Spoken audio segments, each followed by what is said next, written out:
Sexta-feira Santa. Que dia mais reflexivo, não é? Que este dia abençoado nos leve mais próximo a este amor de Deus, a este amor que tudo transforma, que tudo toca, que tudo converte. Sejam todos muito bem-vindos a esta conversa Raízes de Fátima, hoje tão especial. Hoje o nosso convidado, o André, vai nos falar sobre os locais da Terra Santa, vai levar-nos a uma viagem para nós conhecermos um pouco mais destes lugares sagrados. Nesta conversa, eu e a Carla Barbosa vamos falar sobre estes locais, portanto, sejam todos vocês muito bem-vindos. Bom, e para quem chega aqui pela primeira vez, não esqueça de... falta eu partilhar aqui o nosso site. Não esqueçam de acessar o nosso site, de conhecer o nosso trabalho, que ele é feito presencialmente, em visitas guiadas todos os dias aqui em Fátima, mas também em conteúdos online, como estas conversas. Enfim, há muito o que falar. Hoje é um dia de muita emoção, não é? Eu até tenho um amigo que sempre diz que a Páscoa é a maior festa cristã, porque no Natal Jesus nasce, mas nascer, todos nós nascemos. Ressuscitar, só Jesus. Por isso, vamos viver esta Páscoa com muito amor. E hoje, eu e a Carla Barbosa Rocha, então, aqui nesta conversa que precisou ser pré-gravada com o André Wagenberg. Confira. Aqui estamos nós. Olá, Carla. Olá. Vamos saudar aqui o nosso convidado de hoje. Saudar o nosso convidado e lembrar às pessoas que estamos com 2 horas de diferença de horário entre o nosso horário e o horário em que está o André, porque o André está mesmo em Israel. As pessoas vão achar estranho ele falar como tu, português com açúcar. Mas ele está mesmo em Israel. E é uma honra enorme estarmos a falar com ele. Mesmo. Olá, André Weinberg. É isso? É isso mesmo. Olá, Carla. Olá, Eliana. Realmente, para mim, como eu falei, desde a hora que vocês me convidaram para estar aqui com vocês, é um grande prazer. E é isso, eu estou aqui para trazer um pouco da Terra Santa de Israel para vocês, e claro, também dessa data tão importante que se aproxima agora, que é a Semana Santa, a Páscoa. E então, estou aqui para realmente compartilhar com vocês o meu conhecimento e eu, com certeza, aprender junto também. Ai, que coisa boa. Olha, no começo, a primeira pergunta aqui da conversa do Raiz de Fátima é um clássico e é da Carla, por isso Carla tem a palavra. Pronto. E já que estamos a falar de conhecimento, é exatamente isso. Para quem não o conhece, quem é o André Weinberg? Uau, essa pergunta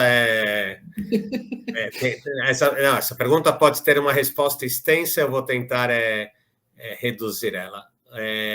Como vocês já podem escutar, a primeira coisa, André Weinberg é um brasileiro, como dizem os portugueses, um brasileirinho, né? É nascido há 50 anos, né? Esse ano completo 50 anos.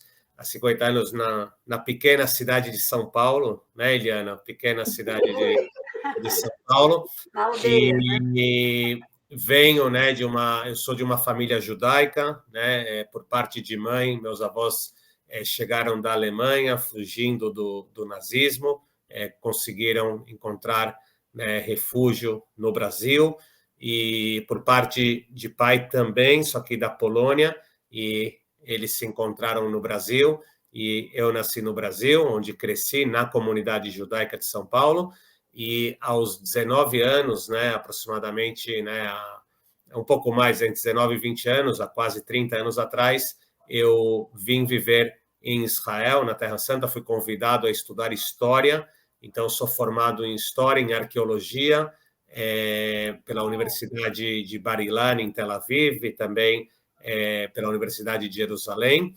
e a Universidade Hebraica de Jerusalém, e além dos estudos de História, eu acabei me formando também na área do turismo, e eu me apaixonei pela profissão de guia de turismo mesmo, né, que é levando por toda Israel pessoas principalmente de fala portuguesa, também trabalho em espanhol, inglês, mas principalmente de fala portuguesa, para, né, conhecer, né, a terra de Israel. E dentro disso, é claro, também peregrinos católicos que chegam aqui, né, para conhecerem realmente, né, tudo aquilo que é contado nos evangelhos, que é contado, né, nos livros, né, da Bíblia cristã e também da Bíblia hebraica, né, da Bíblia em geral.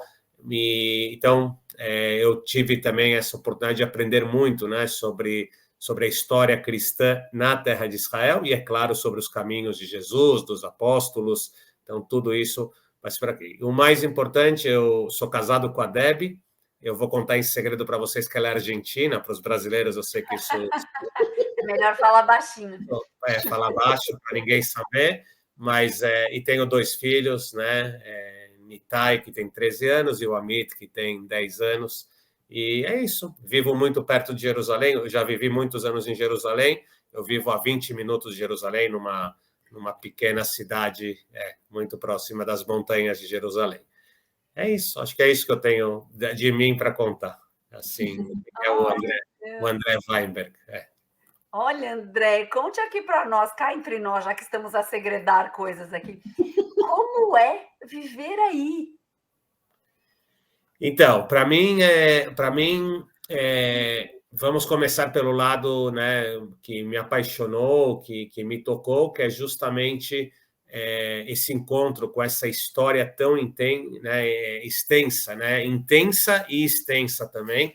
E isso foi para mim algo muito, muito, né, forte, que me trouxe a estudar aqui.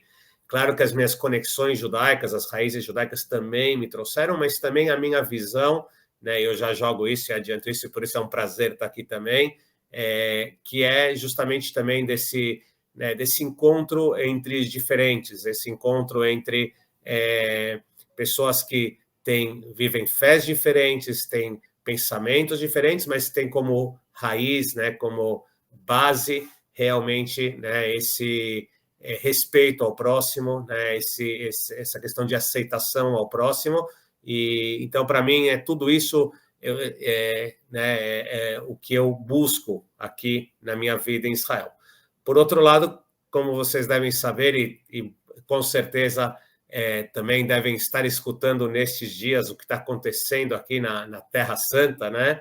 É complexo, realmente é um lugar complexo, né? De uma história, aliás, não só do que está acontecendo atualmente, mas historicamente um lugar de muitas disputas, muitas batalhas, né? E eu não estou falando só da época moderna, estou falando, né, do passado também, como a gente conhece, mas quem sabe, né?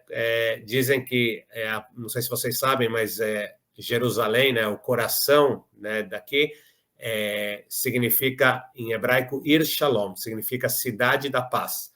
E na crença cristã, na crença judaica e na crença muçulmana, a grande paz virá de Jerusalém. Então, quem sabe, né, a gente está passando tudo isso, essas tensões e tudo, mas a gente chegue no momento que seja um lugar de paz. Então, tudo isso, claro, por um lado me atrai muito, por outro, como qualquer cidadão de um país, eu me enfrento com situações complexas, mas é isso. Eu acho que viver aqui como dizem muitos, aqui não tem monotonia, né? O tempo todo está acontecendo alguma coisa, né? Não tem.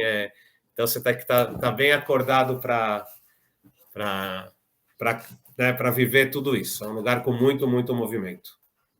Gente, sabe que te ouvindo aqui, eu acabei por me identificar um pouco, e que bonito, porque eu também saí do Brasil, de São Paulo, na verdade com 17, fui fazer um intercâmbio, depois já não me adaptei no Brasil e vim com 18 fazer a faculdade e não saí mais também, não é? Mas foi interessante que, ouvindo a sua história, eu falei, uau, há quanto tempo, né, internamente? Aí eu falei, nossa, eu também. Não, e depois ainda uma outra coisa semelhante, é que tu estás e vives muito próximo da Cova da Iria, que também quer dizer a Cova da Paz, a Terra da Paz, não é? Eu diria... Olha, eu é que estou a mais aqui. Eu tenho criado peregrinos, é verdade. Nada disso, cara. Portanto, que interessante. Eu queria dizer que a escolha da Eliana foi um pouco mais tranquila, né? Portugal é mais, nesse sentido, é mais tranquilo que Israel. Mas está tudo bem. Acredito, acredito. Olha, temos tantas coisas para falar. Ai, Carla, quer você seguir com a próxima? Sim, e antes de falarmos dos lugares e de todos esses espaços de história que o levam aí, que nos levam a ambicionar um dia também calcar esse chão, começo já pela pergunta mais difícil. De todos esses lugares onde leva os peregrinos, qual é aquele que mais gosta? Para mim é muito importante né, acho que todos os lugares, eu sempre digo que muitas vezes me perguntam se não vira monótono para mim voltar aos mesmos lugares e explicar as mesmas coisas. E eu sei que parece um slogan, ou parece uma frase feita, mas realmente acontece comigo, que é quase sempre conseguir ver os lugares através dos olhos dos peregrinos. E isso me emociona muito. Né, dos peregrinos e também turistas que vêm por objetivos culturais, mas no caso dos peregrinos também, claro, o encontro com a fé, e isso me toca muito. Agora, eu acho que se tem um lugar que eu acho que não sei, que eu sinto que tem algo que quando acontece, assim, né, o peregrino chega, algo mexe, né, muito forte com ele, o Monte das Oliveiras. Eu acho que a vista de Jerusalém desde o Monte das Oliveiras e tudo que ele representa, né, para os cristãos, né, a entrada triunfal de Jesus a Jerusalém, né, aquele momento é um momento, eu acho que é o início, né, a gente vai falar daqui a pouco sobre isso, mas o início né, da Semana Santa, né, o Domingo de Ramos, a entrada, ela é muito forte e a vista é maravilhosa. E o encontro com Jerusalém não tem o que falar, apesar que eu sempre digo isso para todos, né, que Jerusalém, no final das contas, é praticamente só uma semana, né, na passagem de Jesus. É verdade que ainda pequeno ele é apresentado, né, aos sábios no Templo de Jerusalém, com 12 anos ele ensina aos sábios, mas provavelmente, né, pelo menos nos evangelhos, a gente não encontra mais vezes que ele esteve em Jerusalém, né? Ele é conhecido como Jesus de Nazaré, os principais ensinamentos dele foram no Mar da Galileia, tudo isso é maravilhoso, né? Mas eu acho que no momento que chega em Jerusalém, aquilo que representa para o cristão e para o católico em especial aquele lugar, isso também lembrando que é o lugar da ascensão de Jesus, quer dizer, tem várias, né? Então eu acho que o Monte das Oliveiras é um lugar muito forte, acho que é esse encontro do peregrino com Jerusalém, né, é muito forte. E esse lugar ainda mantém, nós vamos passar aqui já a seguir, mas ele ainda mantém muito da sua, enfim, é difícil dizer, mas da sua originalidade, não é? Sim e não, né? Sim e não, mas eu acho que a panorâmica em si, ela mexe com as pessoas, porque a panorâmica é a panorâmica, a altura dele, o que você vê, a extensão. Claro que Jerusalém é uma cidade de mais de 3.000 anos, da época de Jesus, a gente está falando de 2.000 anos, claro que é uma cidade que mudou, alterou, tudo, mas de alguma maneira eu acho que aquela vista de Jerusalém, mesmo a Jerusalém de hoje, ela toca o peregrino, ela toca, ele é um lugar que se vê especial até os dias de hoje, mesmo não sendo exatamente a mesma coisa, né, que Jesus viu, mas eu posso dizer que eu acho que os peregrinos, eles se encontram lá com a Jerusalém de Jesus, é isso que eu estou falando, mesmo, né, em termos físicos tendo diferenças, eu acho que sim. Tem partes do Monte das Oliveiras que tem ainda, né, algo ainda muito original, que aproxima do original. Um dos lugares está aos pés do Monte das Oliveiras, a gente também vai falar daqui a pouquinho sobre eles. Não vou dar spoiler, não vou contar já agora, mas a gente vai falar sobre o Horto do Getsemane, né, o Jardim do Getsemane, que é, né, um dos lugares que está aos pés do Monte das Oliveiras, que é um lugar muito forte. Então, eu fico com o Monte das Oliveiras. E na realidade, então, você recebe pessoas de muitas religiões. Eu recebo principalmente cristãos e judeus, né? Ou pessoas que não têm religião, ou algo assim.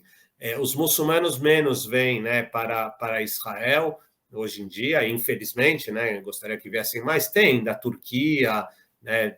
Vem muçulmanos, vem de outros lugares do mundo também, mas em português quase não existem, né, pessoas do mundo muçulmano que que falam, né, o português, então menos me encontro com isso, mas com os cristãos sim muito, e guio sim, pessoas né, de diferentes religiões e diferentes formas de ver também Israel, né? Tem gente que a viagem cultural, apesar que eu sempre falo que mesmo aqueles que me dizem de princípio que querem vir fazer uma viagem cultural, histórica, na hora que eles chegam em lugares que, né, por exemplo, eu sempre digo isso, chega ao Santo Sepulcro, para eles, não é só eles que estão chegando lá, eles estão chegando com a mãe, com a avó, então muitas das coisas que eles viveram em casa, mesmo eles estando afastados do cristianismo de certa maneira, acabam retornando de alguma forma, e isso é muito emocionante também, eu acho que faz parte também da viagem. Aliás, o mesmo vale para os judeus, que, né, que estão afastados e chegam em lugares emblemáticos para o judaísmo e acabam tendo essa emoção que se conecta com outras coisas das nossas vidas também. A família, os amigos, né, a história pessoal, é isso. Ah, que lindo. Eu não sei, mas de certeza que te está a acontecer o mesmo que eu, porque tu fazes as visitas guiadas no santuário em Fátima e eu já fui voluntária e não faço tensões de deixar de o ser no serviço de acolhimento a peregrinos e sentimos exatamente isso. Quantas vezes temos alguém de outra religião que diz eu vim só cá ver. Mas depois há sempre alguma coisa que mexe lá dentro, não é? E muitos choram, os ateus que choram. Sim, e depois nós temos esta particularidade do santuário ser numa terra que se chama Fátima. E eu tive uma vez um senhor muito irritado, que tinha vindo do Iraque, mas muito irritado mesmo, a dar murros na mesa e tudo, para perguntar porque é que a Míriam, a mãe do Jesus, veio àquela terra que tem o nome de Fátima. E o senhor tinha vindo de lá de propósito para vir tentar perceber a Portugal o que é que ali se passava. Por isso, imagino também estas questões e o quanto há de mexer no íntimo, não é? Sem dúvida nenhuma. Bom, o que vocês acham de nós começarmos a partilhar aqui Exatamente. Vamos lá.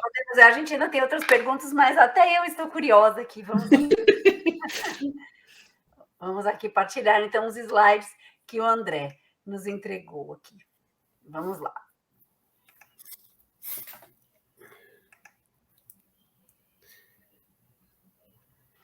Bom, começamos aqui com esse Domingo de Ramos. Agora a palavra é sua, André. Então, vamos lá, né? Vocês me pediram, né, para a gente fazer, vamos dizer, uma Semana Santa virtual por esses lugares que, como a gente já comentou aqui, é incrível, né? Mas esse é uma parte, podemos dizer, pequena de toda aquela trajetória, né, que os evangelhos contam sobre Jesus, né? Desde a Anunciação, o nascimento, e como eu falei, né? Jesus ele nasce em Belém, é chamado de Jesus de Nazaré, faz os seus principais ensinamentos em Cafarnaum, no Mar da Galileia, e aí aparece de repente Jerusalém, mas Jerusalém é com certeza o lugar fundamental em termos da fé cristã, né? Pelo que acontece nessa semana. E aí a gente começa, né, com aquilo que é chamado do Domingo de Ramos, né? A chegada triunfal, a entrada triunfal de Jesus em Jerusalém. E aqui a gente tem que tocar em dois pontos que eu acho que são muito importantes. A primeira coisa é uma questão histórica mesmo. A gente tem que lembrar que Jerusalém, principalmente na época de Jesus, isso começa um pouco antes da época de Jesus, né, por volta de 400 antes, né, de Cristo, o Jerusalém já vira o grande centro do mundo judeu, né, e o Templo de Jerusalém é o grande centro religioso.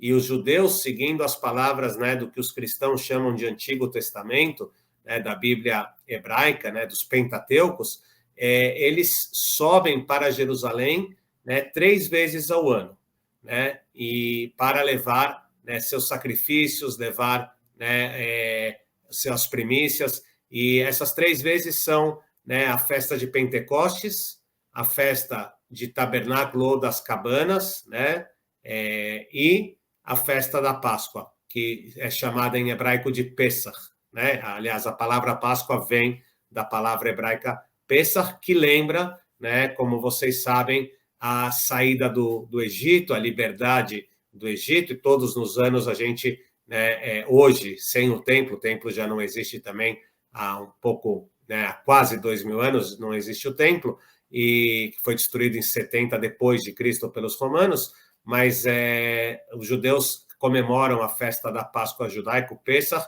né, com uma cerimônia nas suas casas, né, lembrando, né, a saída do Egito, lembrando também o cordeiro da Páscoa, que foi o cordeiro, né, que Deus falou para Moisés para pintar os umbrais das portas com o sangue do cordeiro, para que o anjo passasse sobre as casas dos judeus na última praga, a morte dos primogênitos. E aí, como a gente sabe, né, obviamente, na crença cristã, o cordeiro é Jesus, né, e a nova liberdade, né, que vem com a Páscoa, chega através de Jesus. Isso é a primeira coisa, para entender que Jesus, historicamente, com os discípulos, ele vem cumprir, né, em Jerusalém, né, um preceito, uma lei que dizia que todos os judeus deveriam subir a Jerusalém, né, em uma dessas 3 festas, e no caso da Páscoa, como eu falei, pelo sacrifício do Cordeiro Pascal. Então, isso é a primeira coisa que a gente tem aqui. A segunda coisa é a crença judaica, que vem das palavras dos profetas de Israel, que vai seguir para o cristianismo e vai se realizar na visão cristã através da chegada de Jesus, é que a salvação viria desde do Monte da Unção, que é o Monte das Oliveiras, que está no leste de Jerusalém, e de lá viria a salvação. Então, a entrada triunfal de Jesus, ela é, na visão cristã, né, a realização daquilo que os profetas de Israel, principalmente Isaías, anunciou que aconteceria.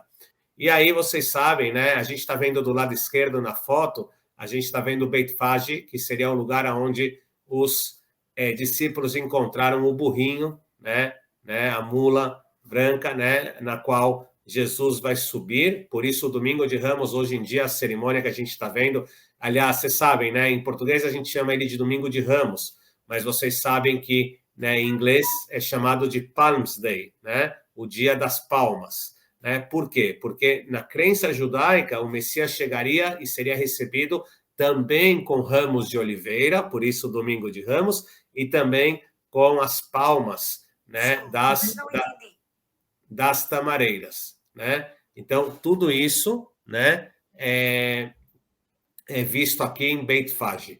E aí se dá início à caminhada do Domingo de Ramos, que vai chegar a Beit Fage, está sobre a cordilheira do Monte das Oliveiras, um pouquinho para trás, e de lá se sai caminhando, e aí se desce o Monte das Oliveiras, e aí, né, lembrando o caminho que Jesus faz para entrar em Jerusalém. Aliás, eu falei para vocês que, para mim, o Monte das Oliveiras é o lugar, né, desse encontro, lembrando que também tem esse lado também, os peregrinos descem caminhando o Monte das Oliveiras, isso é muito forte também, porque mesmo quando eles fazem a viagem, não no Domingo de Ramos, estou falando, né, durante as viagens de peregrinação, é descer do monte, né, caminhando desde o cume do Monte das Oliveiras até o Vale do Cedron. E do outro lado do Vale de Josafá, o Vale do Cedron, como contam os evangelhos e conta também os livros dos profetas, né, Jesus teria atravessado e teria entrado a Jerusalém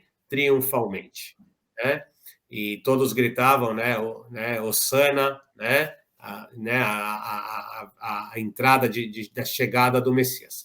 Hoje em dia, as muralhas da cidade que foram construídas, né, aproximadamente, a gente está falando há 500 anos atrás, pelos turcos, existe um portão, que é esse portão que a gente está vendo do lado direito, que é conhecido como a Porta da Misericórdia ou a Porta Dourada, que é a porta fechada. Na crença judaica e na crença muçulmana, essa porta se abrirá só com a chegada do Messias. Seria o lugar da entrada do Messias. Na crença cristã, como, né, vocês e todos aqueles que estão vindo sabem, existem diferentes interpretações sobre a segunda vinda, né, de Jesus, a volta de Jesus, a Jerusalém celestial, mas esse lugar, essa porta dourada, simboliza também para o cristão essa recordação, né, desse momento, né, que né, o Messias voltará, complementará a sua vinda e, claro, né, a paz, né, chegará. Então, esse é primeira coisa que eu lembro aqui, que é o Domingo de Ramos, né, que é uma cerimônia realizada todos os anos, né, pela Igreja Católica, os franciscanos que cuidam da maioria dos lugares santos na Terra Santa por causa da custódia que eles receberam do Vaticano há mais de 800 anos, eles dirigem a peregrinação e descem em direção ao Vale do Cedron e, né, ali eles terminam a primeira parte da Semana Santa, que é o Domingo de Ramos. Agora, antes de passar para o próximo slide, você vai me pedindo também, tá, André?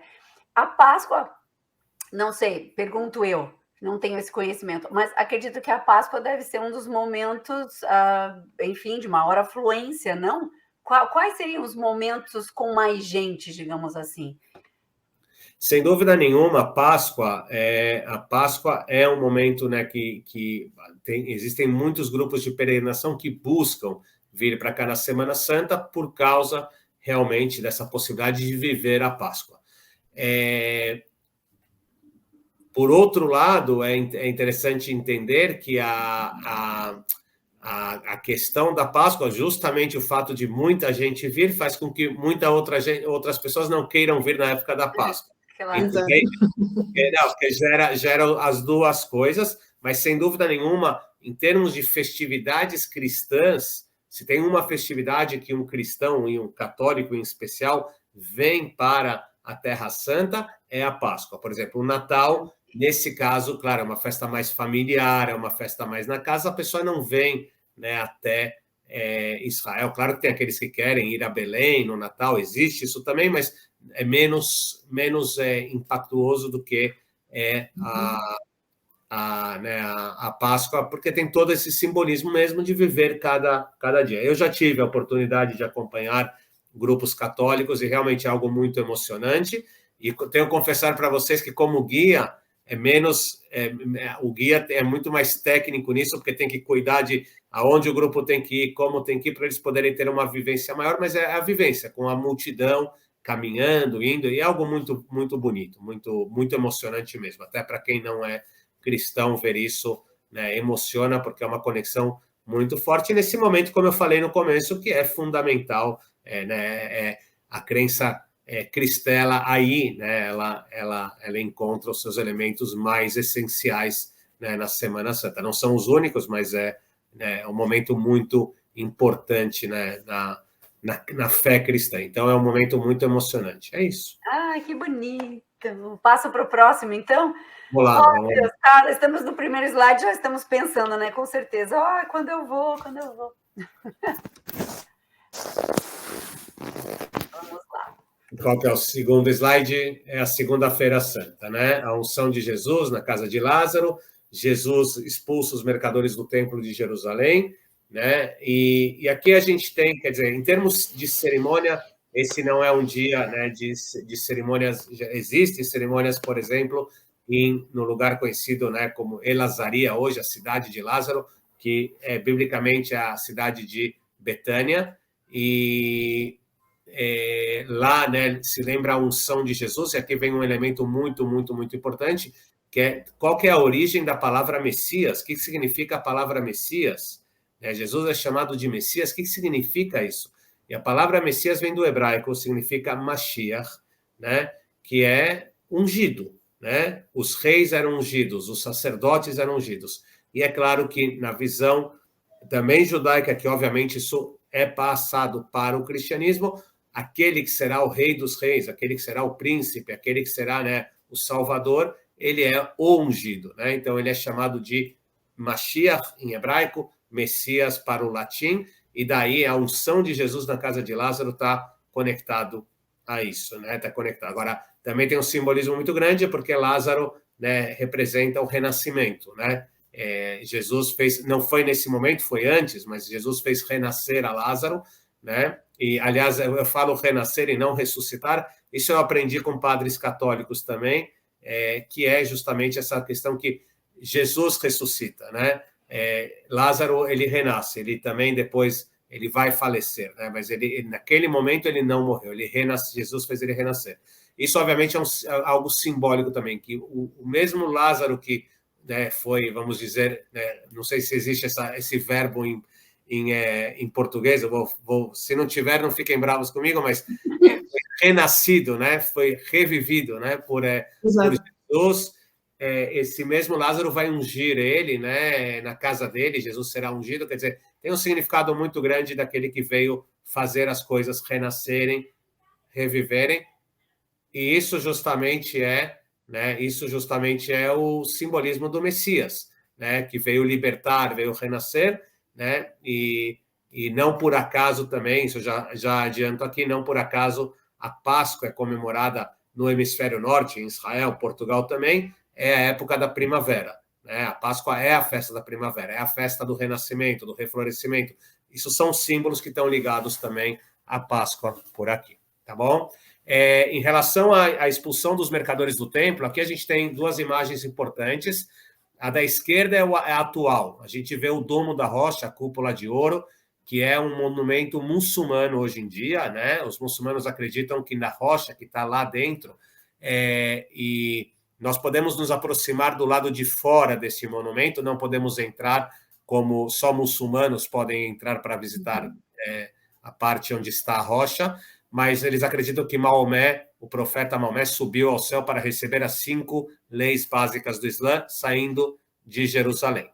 No mesmo lugar se encontrava, como vocês podem ver do lado direito, que é outra visita muito interessante para aqueles que vêm a Jerusalém, é visitar a maquete, né, de Jerusalém da época de Jesus, da época do templo. Lembrem que o templo existia na época de Jesus, né? Jesus, inclusive, chora pela destruição de Jerusalém, chora, né, pela que não ficaria pedra sobre pedra, e o templo, que vocês podem ver aqui, a parte da maquete, né, estava no mesmo lugar onde está a cúpula de ouro, né, exatamente o mesmo lugar, sobre a rocha fundamental, onde os judeus acreditam que o mundo e o universo começaram a ser criados por Deus, aonde foi criado o primeiro homem, a primeira mulher, a imagem de Deus, Adão e Eva, e aonde Abraão foi sacrificar o seu filho Isaque, e como vocês lembram, no momento que ele foi sacrificar a Isaque, o anjo tira a mão dele, e estava ali um cordeiro, né, dentro do arbusto de espinhos. Mais uma vez, na crença cristã, Jesus, o Cordeiro de Deus, está ali e será sacrificado no lugar de Isaque Dragão. É o mesmo lugar onde estava o templo e onde hoje em dia está a cúpula de ouro, o domo da rocha, que vocês podem ver. Jesus vira a banca dos mercadores, provavelmente nos pátios que estão ao redor do templo. Se vocês olharem, vocês verão ao redor, tinham vários pátios, era uma construção de verdade, dizem que era uma das belezas do mundo, né? Foi construído, né, por volta de 16, 18 antes de Cristo por Herodes o Grande, e Jesus vem dizer o quê? Vem dizer esse lugar onde deve, né, ter o espírito da santidade, ele vira um lugar de comércio, vira um lugar, né? Jesus questiona toda a corrupção que existia ali no templo, e a virada da banca dos mercadores é parte de um processo de purificação que Jesus entende que tem que acontecer. Então, vocês podem ver isso. Aliás, a gente está vendo a cúpula de ouro, e olhem embaixo do lado esquerdo, tem uma plataforma, uma coisa, e tem o Muro das Lamentações atrás, o famoso Muro das Lamentações.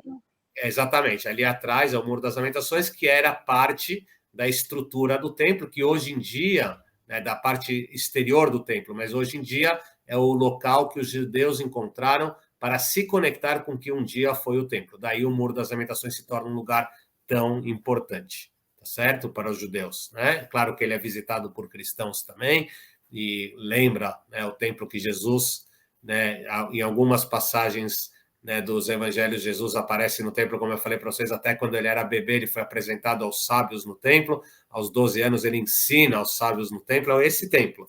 E aqui ele vira a banca dos mercadores, é justamente esse templo aqui.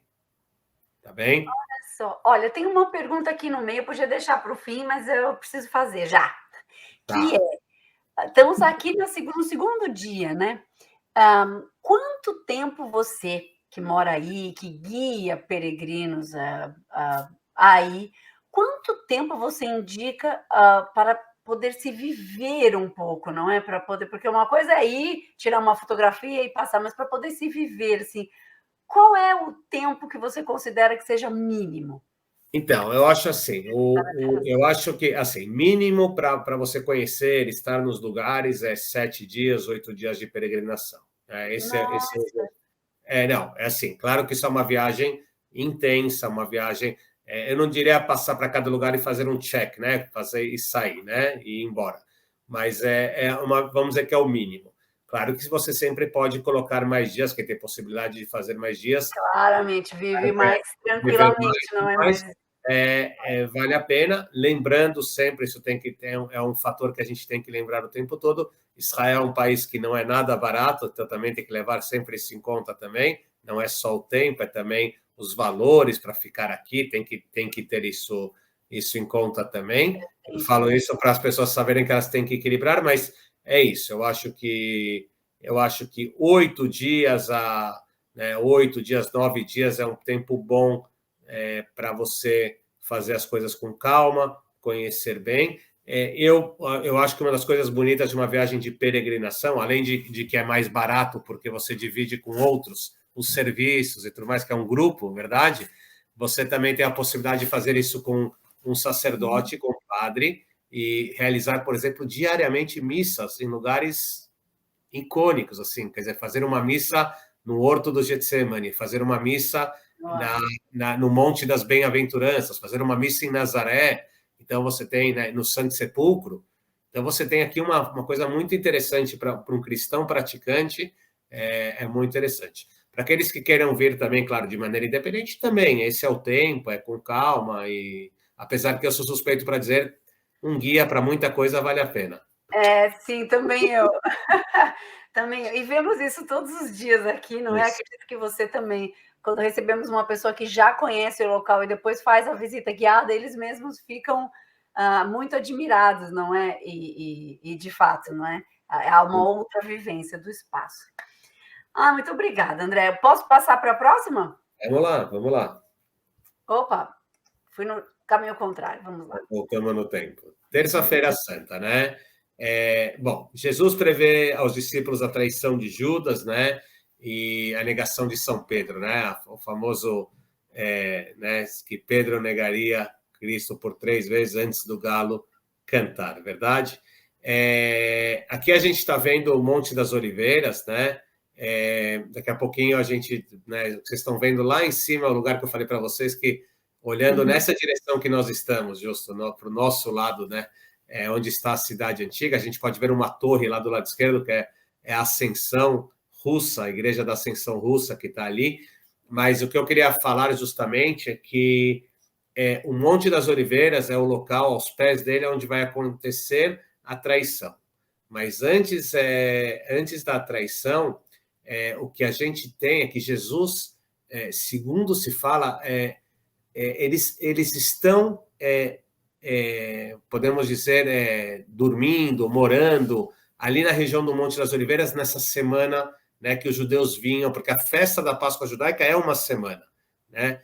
E a pergunta é, historicamente, por quê? A gente pode falar simplesmente estava lotada Jerusalém, porque milhares de pessoas vinham, e quem não tinha lugar dentro da cidade amuralhada, né, podia ficar acampado na região do Monte das Oliveiras. Claro que pode ser isso, mas o que a gente sabe é que a crença cristã é que Jesus faz os seus últimos ensinamentos muito importantes na região do Monte das Oliveiras. Além de ter passado para os discípulos, né, aquilo que aconteceria, né, ele também ensina para eles o Pai Nosso. Tem uma igreja no cume do Monte das Oliveiras, chamado Pater Noster, né, a igreja do Pater Noster, onde existe ali uma gruta, e essa gruta seria a gruta do ensinamento do Pai Nosso, e nós temos, né, várias coisas que Jesus ali transmite, quer dizer, os últimos ensinamentos, estou falando, claro, antes, né, da ressurreição, né, antes da crucificação e da ressurreição, acontecem no Monte das Oliveiras. Então, o Monte das Oliveiras é muito central, inclusive isso, né, a traição de Judas e a negação que São Pedro, né, naquele momento ninguém acredita, nem São Pedro mesmo, que ele negaria Jesus, mas como a gente sabe, ele vai acabar negando Jesus, mas ele depois da ressurreição de Jesus, vai dizer a Jesus 3 vezes que o ama também, isso lá no Mar da Galileia, mas isso acontece também. Então, esse é o terceiro dia, também não tem uma cerimônia especial nesse dia, certo? Ok, quarta-feira, né? Aqui a gente vê um momento que historicamente ele é muito sensível, muito complexo, porque é justamente, né, a questão de Judas conspirando com o Sanedrim. O Sanedrim era a comissão de sábios, né, judeus, né, que vem na figura de Jesus, na mensagem de Jesus, uma heresia. Né? Quem é esse Jesus de Nazaré? É um lugar que ninguém conhece na Galileia, e porque eu estou falando isso, não sou eu que falo isso, quem fala isso é São Bartolomeu, Natanael, discípulo de Jesus, que diz aos outros discípulos, quando o chamam, como uma coisa boa pode sair de Nazaré. Ele fala isso.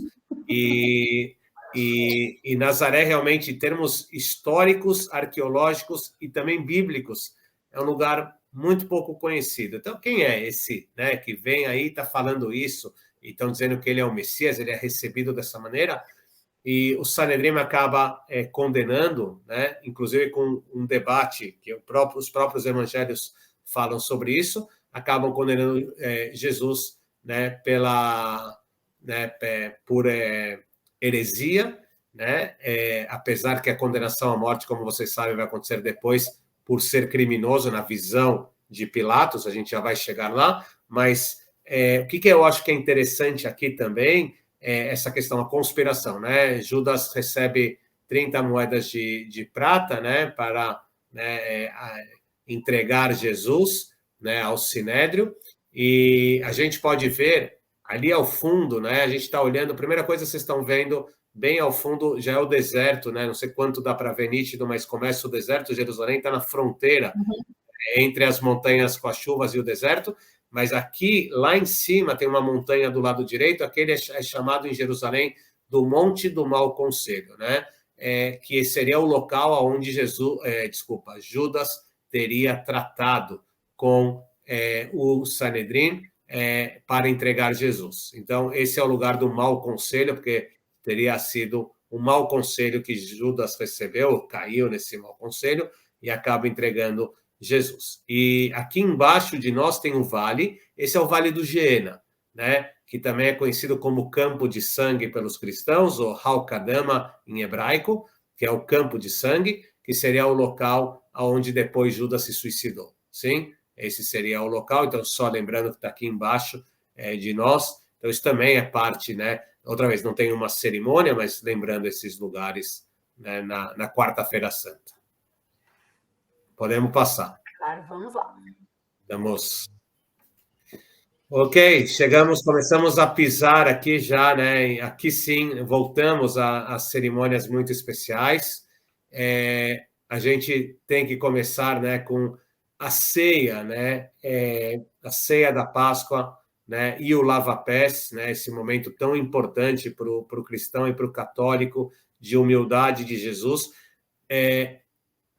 O que eu só tenho a dizer a vocês que lavar os pés e se lavar é algo até hoje fundamental, né, no judaísmo, não só em termos de higiene, mas em termos até de como você ir para uma refeição. Né? Você tem que parar e é uma obrigação religiosa, né, o lavar as mãos antes de começar a comer. Então, tem um processo que é simbólico mesmo, e na época de Jesus, provavelmente isso, né, se reflete também a questão de lavar os pés, quando, né, a gente sabe também que isso na cultura grega era comum, né, os convidados tinham seus pés lavados pelo anfitrião. Então, isso era muito, muito importante. Então, agora, Jesus, claro que aqui tem um simbolismo muito grande para o cristão, que é a humildade de Jesus, né? O grande rei, ele vai lá e ele mostra todo o seu amor e todo o seu respeito pelos seus discípulos e lava os pés deles, né? Independente da sua grandiosidade, ele veio para estar com eles todos, né, juntos e com todos os homens, claro, na fé cristã. E a ceia da Páscoa é uma ceia, vocês podem ver do lado esquerdo, a gente tem uma sala muito importante, muito visitada por todos os cristãos, os católicos em especial também, que é a sala do cenáculo em Jerusalém, no Monte Sião, e este lugar, claro, é o lugar onde os cristãos e os católicos em especial lembram da Santa Ceia, da última ceia, e lembram também de Pentecostes. Vocês lembram no livro dos Atos dos Apóstolos, falam 50 dias depois, eles estavam reunidos no mesmo lugar, Maria estava com eles, a Virgem Maria com eles, e aí o Espírito Santo se revelou e eles falaram em línguas, seria o mesmo lugar. Esta construção que nós estamos vendo não é da época de Jesus, é da época cruzada, tem 1000 anos, mas lembra a região onde estaria o local onde Jesus realizou com os discípulos a última ceia, a Santa Ceia. Eu acho que é muito importante também lembrar algo, né? Quando Jesus fala naquele momento, e ele, podemos dizer, institui, né, a Eucaristia tão importante no mundo cristão, no mundo católico muito mais ainda, a gente pode falar disso claramente, na Igreja Oriental também, mas Jesus fala, esse pão, né, é minha carne e esse vinho é o meu sangue, e aquela questão, vocês recordarão de mim através disso, e é obviamente a visão cristã que no momento da comunhão, né, é a libertação, né, dos pecados, a liberdade. No judaísmo, até hoje, isso também está nos Pentateucos, nós temos o pão da pobreza, o pão ázimo, que é a matzá, que nós comemos durante 7 dias. Aliás, vocês sabem, durante 7 dias os judeus não podem comer na Páscoa nada que é fermentado, nada que se fermenta, porque, segundo a Bíblia, eles saíram do Egito sem o fermento e o pão, esse pão da pobreza, esse pão ázimo, que vocês sabem que a hóstia católica vem daí, né? A hóstia, estou falando até da textura e da forma que a hóstia é feita, vem da matzá, né? Da matzá dos judeus, não é um pão. Vocês sabem, a hóstia não é um pão, como a gente conhece do dia a dia, é verdade? E a ideia aqui é que os judeus comemoram a liberdade do Egito com esse elemento que representa no judaísmo não só a saída rápida, porque eles tiveram que sair tão rápido que não fermentou o pão, por isso que se come o pão assim, também, né, é visto como o pão da liberdade, tá certo? E é claro que e no judaísmo também o vinho é a bebida do homem livre. Então, quando Jesus usa esses elementos, né, e diz que esse pão é minha carne e esse vinho é o meu sangue, e nessa comunhão que o fiel cristão tem, o católico tem, ele está, claro, se libertando a liberdade, nova liberdade. Quer dizer, vejam como as coisas se conectam. Eu espero que eu tenha sido claro, que isso é um tema com muita complexidade, mas entender como a festa que ainda hoje é comemorada para os judeus, que é a liberdade do Egito, né, a liberdade também que o anjo passou sobre as casas dos judeus e não matou os primogênitos de Israel, porque pintaram com o sangue do cordeiro as suas portas. Os judeus lembram até hoje isso. No cristianismo, isso recebe, claro, né, esse elemento, né, que Jesus traz, que é a nova liberdade através do seu corpo e do seu sangue, através, né? Então, acho que esse é o lugar que vocês estão vendo do lado esquerdo. No mesmo dia, nós temos outro momento muito forte, muito especial. Do lado direito, a gente pode ver a parte exterior da Basílica da Agonia, ou Basílica das Nações, construída com o apoio de países e comunidades católicas muito fortes, né? Isso está no Horto do Getsemane, do lado esquerdo está o horto. Eu tenho que dizer para vocês a verdade, as fotos, elas são nem um pouquinho do que vocês vão viver aqui. Eu tenho que vender, né? Ou vocês virem para cá, né? Tem que vir para cá viver, né? Isso, mas ver a Basílica das Nações. Não precisa de muito esforço. Né? Vamos conseguir. A Basílica das Nações, Basílica da Agonia, lá dentro, no altar, está a Pedra da Agonia, onde Jesus pede ao Pai que afaste dele o cálice, aquele cálice que Jesus soa sangue, e na fé cristã, né, justamente o lugar, né, onde, vocês sabem, acontecem 3 coisas, né? A agonia de Jesus, né? Jesus sofre, a segunda coisa é Jesus que dá uma bronca nos discípulos que adormecem enquanto ele está sofrendo e um pouco que esquecem dele naquele momento, e a terceira coisa, claro, é o beijo de Judas, a traição de Judas. Tudo isso acontece neste local. Então, nós temos também, né, aí vocês sabem que existe não só na Páscoa, mas também durante o ano todo, existem horários à noite, que os fiéis católicos podem ir à Igreja da Agonia e fazem ali realmente orações noturnas para não deixar Jesus, né, sozinho, como naquele momento adormeceram os discípulos. Então, uma forma, né, de fazer a vigia, e isso faz parte também da Quinta-feira Santa. Então é isso, essa é a Quinta-feira Santa, com tanta coisa que acontece. Sexta-feira Santa, né, como eu disse, quem sou eu para, né, para entrar aqui nesse dia tão importante, né, para o católico, né, com tantos momentos de fé, de emoção. E é claro que em Jerusalém, né, o que marca esse dia é justamente, né, o caminho da Via Dolorosa, da Via Crucis, as 14 estações da Via Crucis, incluindo as últimas estações, todas elas estão dentro da Basílica do Santo Sepulcro, né?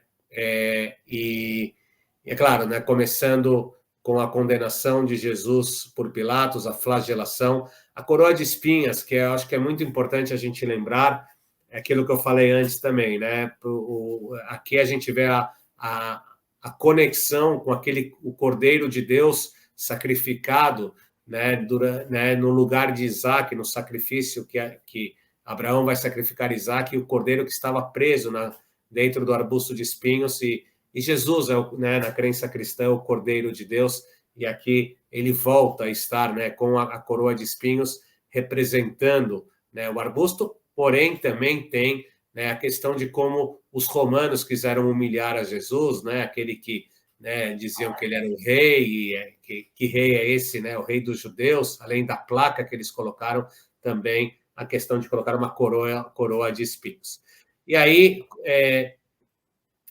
na Semana Santa, é claro, tem todo o trajeto da Via Crucis, somente que os peregrinos que vêm para cá em outras épocas também realizam. Um dos momentos mais importantes durante uma peregrinação é acompanhar com o sacerdote, com o padre, né, cada estação da Via Crucis em oração, né, e para em cada uma das estações, até chegar, claro, ao que a gente vê do lado direito, né? A gente está vendo aqui a quinta estação do lado esquerdo, adiante de nós.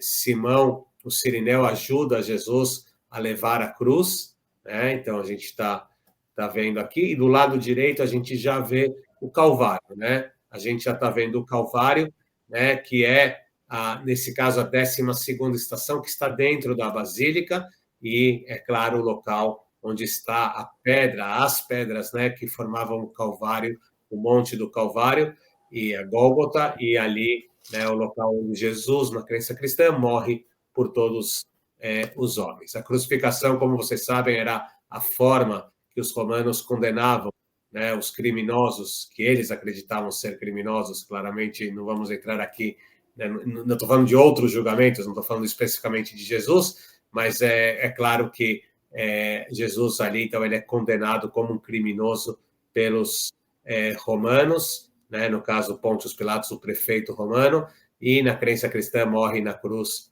né, por todos os homens, e este é o local, né, que a gente pode ver aqui. Do lado, né, como diz os evangelhos, ao lado do lugar onde Jesus foi crucificado, José de Arimateia tinha um túmulo, né, tinha uma gruta. A gente pode passar para o sábado de Aleluia. Ok. Ai, que emocionante, meu Deus. Acho que aqui a gente completa a imagem, aí, se tiver perguntas ou observações, por favor. Né, a questão de Jesus sepultado, né? O sábado, aqui a gente pode ver o Santo Sepulcro. Na época de Jesus, o Santo Sepulcro seria algo parecido com o que a gente está vendo do lado direito, né? Seria uma gruta, né? Um mausoléu. Cada uma dessas portinhas que vocês estão vendo aqui, um corpo era colocado lá dentro. E as pessoas ricas não eram enterradas, elas eram sepultadas. O que significa isso? O corpo era coberto com um sudário, um manto. Depois, como os evangelhos contam isso muito bem, o corpo era embalsamado, né? Tinha um bálsamo, ele era purificado. Aliás, os judeus fazem isso até hoje, né? A questão de purificar o corpo, cuidar do corpo, era coberto com um sudário, um grande lençol, e era colocado dentro, né, de uma dessas gavetas que vocês estão vendo aqui. Passava mais de um ano, se vinha, recolhiam os ossos e colocavam dentro de uma urna ossuária, né? Uma urna de pedra, normalmente, e ali era colocado o nome né, daquela pessoa que faleceu. Os pobres eram enterrados diretamente na terra na época de Jesus. Eles não tinham essa possibilidade. Agora, está escrito nos evangelhos, né, Jesus não era uma pessoa rica, porém José de Arimateia era um homem rico, que ele oferece o túmulo novo dele, onde nenhum corpo tinha sido colocado ainda, para o corpo de Jesus ser colocado. E esse é o sepulcro que é fechado, a entrada da gruta é fechada com uma grande pedra, para quê? Para que animais não entrassem, né, não pegassem, porque o corpo ficava lá, como eu falei, mais de 1 ano. Agora, o que acontece? Na crença cristã, Jesus é crucificado e morre na cruz na sexta-feira, a sexta-feira santa que a gente viu antes. Aí o corpo dele vai ser embalsamado, né? Nós temos a pedra da unção, a pedra onde teria sido o local, né? Que lembra o local onde Jesus o corpo dele teria sido embalsamado, e aí o corpo é colocado no sepulcro, o sepulcro é fechado, e as pessoas vão, né, seguir os seus caminhos, né, para a casa, o lugar onde eles estão dormindo. No sábado, até hoje, o Shabat, o dia, né, santo para os judeus, o dia de contemplação, os judeus não vão ao cemitério. Eles não vão, né, ao cemitério, não é costume de ir ao cemitério. E aí o que vai acontecer, e aqui a gente pode já passar para o domingo de Páscoa.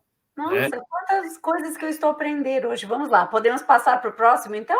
É que eles se conectam. Depois, se quiser voltar para alguma pergunta, também pode, mas acho que por isso eu estou falando. E aqui a gente vê de novo a mesma construção que a gente viu antes, a edícula, que essa edícula do século XVIII estaria no lugar onde estava essa gruta que pertencia a José de Arimateia, hoje em dia, né? Aliás, na região do Santo Sepulcro foram encontrados túmulos da época de Jesus, significa era um local onde, né, judeus eram sepultados. Então, quer dizer, arqueológico, não que um cristão precisa da prova arqueológica, só estou falando para vocês entenderem, porque a gruta onde o corpo de Jesus teria sido colocado não está, mas dentro do sepulcro estaria, né, a pedra, né, aonde o corpo de Jesus foi colocado, e, segundo arqueólogos, realmente este local era parte de um túmulo, né? Então, só estou falando o lado também histórico-arqueológico. Claro, tudo se completa também, né, de uma certa forma. É que eu gosto de deixar muito claro que eu não acho, às vezes as pessoas falam, não, mas a história ou a arqueologia não conseguem comprovar algo, e aí então a fé diminui. Não, não tem. A fé é a fé, a história é a história.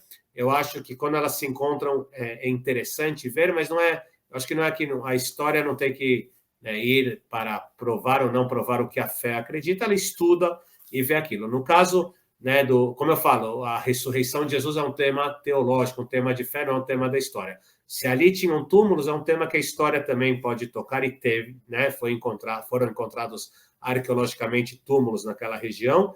E agora eu estava falando para vocês que o que acontece é que o túmulo era fechado, e no sábado os judeus não iam, mas no domingo eles iam.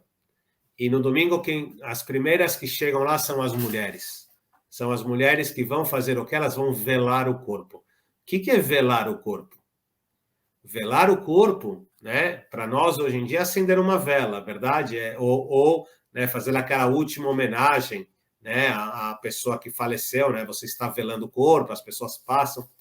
Mas velar o corpo, na época de Jesus, aqui a gente pode entender o sentido da palavra velar. Velar não é acender uma vela. O velar era também acender uma vela, mas é uma vela, na verdade é uma lamparina com... eu perdi a palavra em português, eu já vou lembrar, mas com algo que forma... fugiu a palavra, mas que dá cheiro, né? Uma coisa que dá... Como que se faz na igreja? Incenso. Obrigado, Carla. Você viu? O incenso, e as mulheres vinham justamente velar o corpo, porque o corpo estava lá. Então, vocês imaginem o cheiro, né, que ficava quando os corpos estavam colocados dentro dos túmulos, porque, imagine, não tinha um caixão. Então, o velar o corpo era, na verdade, fazer daquele... Também homenagear, mas também deixar o lugar com um cheiro agradável, até para... E quando as mulheres vêm, como vocês sabem, né, aí alguns vão dizer que o próprio Jesus anuncia a ressurreição, outros dizem que o anjo, tanto que a primeira sala do santo do local onde está o Santo Sepulcro é a Capela do Anjo, ou Capela da Anunciação, o anjo anuncia a Maria Madalena, Santa Maria Madalena, né, a ressurreição de Jesus, e a cúpula do Santo Sepulcro, por isso eu peguei essa foto, não sei se vocês conseguem ver, mas lá em cima está a cúpula do Santo Sepulcro, ela é aberta com muita luz. E aqui vem realmente, né, o momento, né, mais alto, né, que eu digo sempre, o nome da basílica é a Basílica do Santo Sepulcro, mas como me disse um amigo, padre católico, ele me disse, a basílica, esse nome está errado. Eu acho que a história deu um nome errado para a basílica. A basílica teria que ser a Basílica da Ressurreição, e não a Basílica do Santo Sepulcro. Fala que a ressurreição é um momento, né, mais importante, e então a gente pode ver realmente, né, a cúpula com a luz representando a Basílica da Ressurreição. Como eu disse para vocês antes, né, a ressurreição de Jesus no cristianismo representa, claro, né, esse momento de liberdade, de renascimento, né, de renovação. E, como eu disse para vocês, isso se conecta também à Páscoa judaica, que também é esse momento de liberdade do Egito, liberdade da escravidão, e que nós todos os anos recordamos novamente isso. E aqui, isso para os brasileiros às vezes é mais difícil de entender, mas para os portugueses não é tanto. A gente está no hemisfério norte, claro, se inicia a primavera, a época, como eu disse para vocês, a natureza também renasce, né? A natureza também se refaz, e isso é muito importante. Então, eu acho que, né, com isso a gente termina, né? Claro que, né, tanto no sábado de Aleluia como no domingo de Páscoa, o centro, né, da Semana Santa na terra de Israel acontece, na Terra Santa, acontece no Santo Sepulcro mesmo, né? As orações no Santo Sepulcro, né, todas as cerimônias que existem dentro, né, da Basílica do Santo Sepulcro. Estou aberto para perguntas, dúvidas. Olha, eu tenho uma pergunta aqui antes de fechar. Como é que as pessoas conseguem ter acesso? Eu imagino que devem ir milhares de pessoas na época da Páscoa. É possível? Consegue-se ter acesso? Então, uma das coisas mais importantes, né, para um peregrino, quando ele vem com um guia. Agora estou falando sem brincadeira, não, tem que ter guia. Não tem que ter guia. Quem quer fazer uma viagem independente pode fazer uma viagem independente. Eu não tenho nenhum problema com isso. Acho que tem pessoas que gostam de uma viagem independente. Mas uma coisa muito, muito importante, não só na semana da Páscoa, também durante o resto do ano, mas na semana da Páscoa, em especial para o católico, existe, né, um site que se chama o site Christian Information, né? Eu não sei se tem informação em português, mas em espanhol tem, então acho que já ajuda. E lá você tem, em inglês tem, claro, e lá você tem os horários de todas as cerimônias da Páscoa, né? E aí tem horários realmente, como você está perguntando, Eliana, realmente tem horários que o Santo Sepulcro fecha, né, para o público em geral. Então, realmente, tem que saber exatamente quando as coisas acontecem. Agora, isso vale para o resto do ano também, porque Israel é complexo, toda a questão também do calendário. Tem o calendário cristão católico, exato, tem o calendário cristão ortodoxo, da Igreja Oriental, né? Tem o calendário juliano, calendário judeu, calendário muçulmano, né? Vocês imaginam que agora vem a Páscoa. Tem a Páscoa cristã, católica, tem a Páscoa judaica que cai, né, nos mesmos dias praticamente, né, com uma diferença aqui e outra ali, e tem o Ramadã também, está no mês do Ramadã, né, o Ramadão, que é o mês. Então, tudo isso acontece, né, nos mesmos dias. Então, por que eu estou falando isso? Tudo isso tem que saber como driblar. Mas, como eu falei, é uma experiência, né, então estar informado ou ouvir através de alguém que conhece, que sabe, ajuda bastante, mas tem que se preparar para isso. A Igreja Católica hoje em dia está muito bem estruturada em termos de informação, então por isso eu falei, o Christian Information, né, esse centro católico, ele informa tudo que acontece, os horários e tudo mais, então vale a pena ir por eles e fazer por eles. Entendi, porque realmente, de fato, eu não tenho nem ideia, mas acredito que milhares e milhares de pessoas vão. E que emocionante! Oh, Deus, poder percorrer isso aqui tudo. junto com a sua explicação, André. Que lindo! Nossa, muito obrigada. Mas a Olha, gente ainda ia a abusar um minha... pouco do André. Deixa-me só explicar uma coisa, porque a minha internet esteve do lado do André. Porque eu costumo interromper, André. Eu sou conhecida nestas conversas por aquela que está sempre a falar e a interromper. E a minha internet não deixou. Mas mas você voltou, Carla, que bom. Eu ainda queria lhe perguntar ainda mais alguma coisa, assim, mais uma, não sei se poderia, não é uma pergunta um pouco atrevida aqui até, se poderia partilhar conosco, não sei, algum momento, alguma história, algo que tenha acontecido nesses momentos de visitas guiadas e que tenha lhe tocado mais profundamente. Uau, uma pergunta, são muitos, como eu disse, eu acho que... Imagino. Não, tenho realmente muitos momentos emocionantes, assim. Eu digo a verdade, assim, eu trabalho, né, com pessoas e diferentes pessoas, e eu digo que eu me emociono realmente muito, tanto de Portugal como do Brasil. Muitas vezes chegam pessoas que sonharam a vida toda, né, em chegarem até a Terra Santa e visitarem a Terra Santa, e eu, né, principalmente no Brasil, em Portugal também, mas principalmente no Brasil a gente conhece as diferenças sociais, né? Eu cresci no Brasil e eu vejo pessoas que realmente elas estão entregando, né, aquilo que elas têm de mais precioso, quer dizer, o pouco que elas têm, elas dedicam para fazer essa viagem, que é um investimento realmente muito grande. Às vezes, né? Exatamente, é um investimento de uma vida, apesar que o mundo mudou, é mais fácil, isso tudo, ainda assim são pessoas que nunca saíram do bairro delas ou da cidade delas, do interior do Brasil, ou de Portugal também, de cidades menores de Portugal, né? Pessoas mais idosas também, que nunca viajaram, às vezes de avião, né? E essas pessoas, quando chegam aqui, a mim me emociona muito, porque é tão uma coisa, realmente, se elas estão realizando, né, algo assim, realmente que eu acho que como eu falei, é um sonho. Você vê a realização de um sonho, e isso para mim é muito forte. Então, assim, eu não tenho um momento, mas são esses momentos, e eu também, como eu falei antes, momentos muito especiais com padres católicos que eu tive a oportunidade de aprender com eles, ou aprendermos juntos, e que são pessoas né, que eu admiro muito, né, não só pelo diálogo com uma pessoa que não é cristã, não é católica, mas também, né, pelo carinho, pela forma. Então, isso tudo sempre me emocionou muito. Eu gosto muito do meu trabalho, gosto muito.